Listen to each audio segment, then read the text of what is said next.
the cheapest bike rack I could find, but is it any good? This is no nonsense reviews. Let's go underground.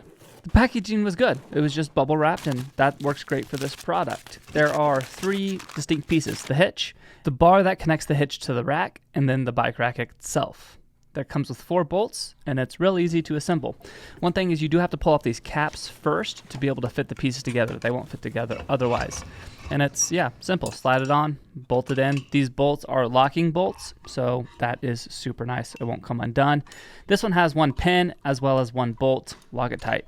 Then slide it into the hitch. Now this is where I encountered my first problem.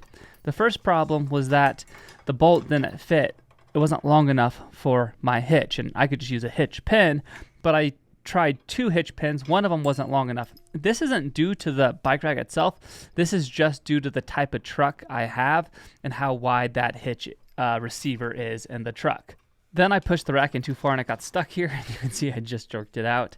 So just watch out for that if you push it beyond where the pin location is. The removable pins allow you to adjust it for either loading bikes potentially if it's super heavy, or if you just want to store it located flat so that it doesn't move around. But you can see there's 2 points here where you can adjust it, and one on the bottom by the hitch, one up top, and that is nice.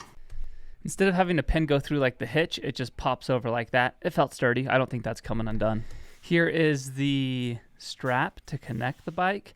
Now this takes a little bit of time to undo. It takes a little bit of technique and is, well, maybe not the best system, but it wasn't terrible. This right here is 8 times the speed to remove all these. So you can see it did take quite a while. Part of it is just figuring out that technique. I got a little bit faster as I went, but yeah, the straps aren't my favorite. Okay, to put the first bike on, I just did a normal mountain bike here, and I left all the attachments on, like the toddler seat and everything, and it went on fine. There is play though. There is a little bit of play, especially down in the hitch area, and that's why it accentuates over the whole thing. It's not coming undone, but it definitely can move around a little bit. I wanted to try all the different variations of bikes. So here's a toddler bike. Wanted to see if this is easy to strap on.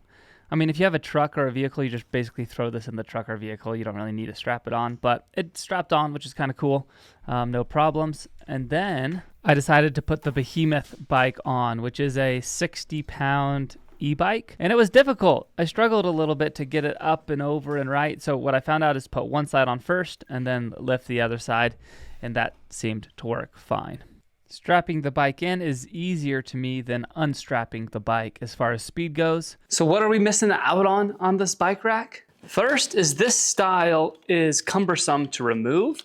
It's pretty actually quick to put on, but it also doesn't ratchet in any manner, or it's not elastic, so it will move around slightly more. Will it hold? It'll absolutely hold. It'll just take longer to put on and take off, and there's gonna be a little bit more play in the bike. Okay, so let's test how fast it'll come off.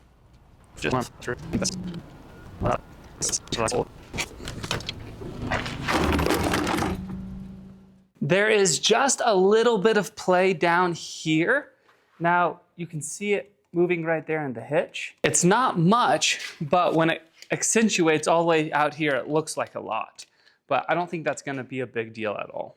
I wanted to push this close to its limit. That's why I put the 60-pound bike on the far outside to see if it would bend it at all or move it at all, and it's been great the whole time. What I'll do when I'm normally using it is put the heavier and bigger bikes closer to the vehicle, and then the smaller bikes, like the kids' bikes, out here as far out as possible. And I think that's going to keep it from moving as much. The more weight further out is going to cause more movement. So the bike rack interferes with the backup camera.